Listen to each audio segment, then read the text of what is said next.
एक सुनसान हाईवे पे एक काली रंग की कार खड़ी थी। ये कार पिछले कई सालों से वहीं खड़ी थी, बिना किसी के छुए। लोग कहते थे कि जो भी इस कार को चलाने की कोशिश करता है या जो भी इस कार को चलाता है वो वापस लौट के कभी नहीं आता। किसी को नहीं पता था कि इस कार में क्या है जो इसे डरावना बनाता था। रवि और उसके दोस्त एक रात मस्ती के मूड में उस हाईवे से गुजर रहे थे। उन्होंने जो कहानी अपने दोस्तों से और जो अपने परिवार वालों से सुनी थी, उन्होंने उन कहानियों पर कभी विश्वास नहीं किया। तो उन्होंने उस रात तय किया कि उन्हें उस कार वाली सच्चाई को जानने की कोशिश की जाए। दोस्तों के मना करने के बाद भी रवि कार के पास पहुंच गया। जैसे वो कार के पास पहुंचता है, अचानक से एक अजीब सा सन्नाटा छा जाता है। ऐसा महसूस हो रहा था जैसे समय रुक गया हो। रवि ने कार का दरवाज़ा खोला और जैसे ही रवि ने कार के अंदर बैठने के लिए अपना कदम बढ़ाया तो उसे महसूस हुआ कि उसकी सांसें तेज होती जा रही हैं। कार के अंदर धूप अंधेरा था और कार की पुरानी सीटों से एक अजीब सी गंध आ रही थी। उसने कार में लगी हुई चाबी घुमाई और आश्चर्यजनक बात, कार तुरंत स्टार्ट भी हो गई। दोस्तों ने रवि को चिल्लाकर बाहर निकल कर आने के लिए कहा, लेकिन रवि ने अनसुना कर दिया। रवि को कार के अंदर एक अजीब सी खींच महसूस हो रही थी, जैसे कोई अदृश्य शक्ति उसे वहां पे रोक रही हो।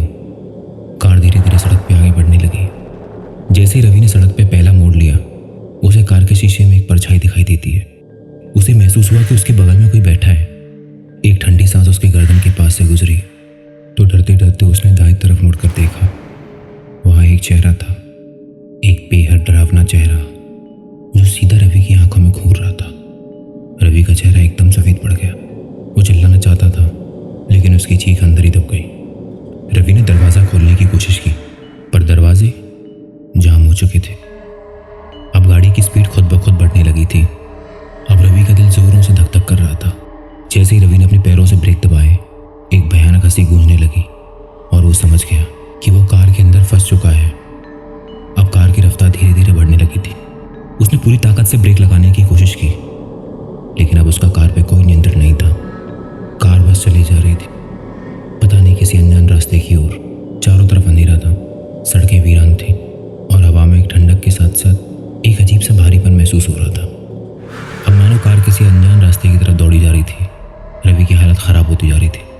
जब भी रवि शीशे की तरफ देखता तो उसे वही डरावना चेहरा नजर आता, एक अर्धचला डरावना चेहरा जिसकी आंखें लाल थीं और उस चेहरे की मुस्कान, उसकी मुस्कान किसी भयानक दानव जैसी थी।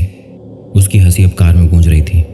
ऐसा लग रहा था जैसे वो रवि का मजाक उड़ा रही हो। अब रवि की सांसें तेज होती जा रही थी और उसके शरीर में कपकपी छा गई थी। उसने चिल्लाने की कोशिश की, पर उसकी आवाज़ जैसे कार में घुलकर रह गई हो। रवि ने अपना मोबाइल निकाला और उसने किसी को फ़ोन करने की कोशिश की। उसकी मोबाइल स्क्रीन पर एक अजीब सा संदेश आने लग जाता है, तुम्हारा सफ़र यहीं ख़त्म होगा, तुम वापस नहीं जाओगे। उसने अपने फ़ोन से अपने दोस्तों को फ़ोन करना चाहा, लेकिन जैसे ही वो फ़ोन लगाने जाता, उसके फ़ोन में वही डरावनी हंसी गूंजने लग जाती थी।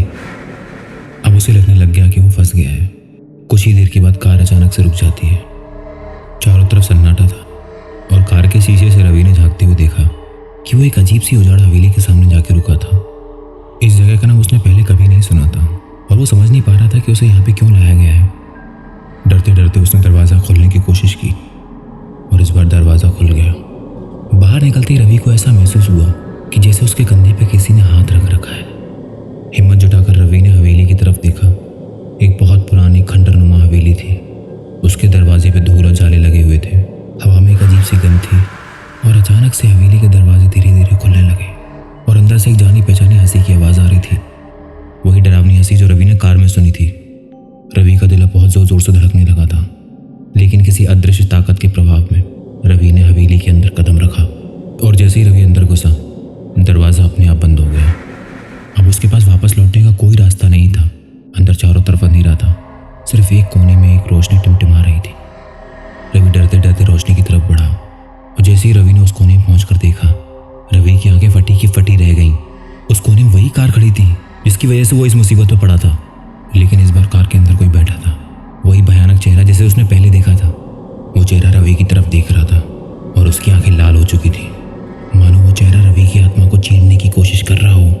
तभी उस परछाई ने रवि को अपनी उंगली से इशारा किया और धीमी और डरावनी आवाज में बोली, अब तुम भी इस कार का हिस्सा बन जाओगे, हमेशा के लिए। अब रवि का शरीर थरथराने लगा। अब रवि को समझ में आ गया था कि वो इस भयानक रहस्य का हिस्सा बन चुका है। उसकी आवाज़ अब गले में अटक कर रह गई थी और रवि ने महसूस किया कि उसकी आत्मा धीरे धीरे जा रही है, जैसे उसकी ज़िंदगी ख़त्म होती जा रही हो, और फिर धीरे धीरे अचानक से सब कुछ काला हो जाता है। आज की कहानी आपको अच्छी लगी है तो वीडियो को लाइक करिए, और चैनल पे पहली बार आए हो तो चैनल को सब्सक्राइब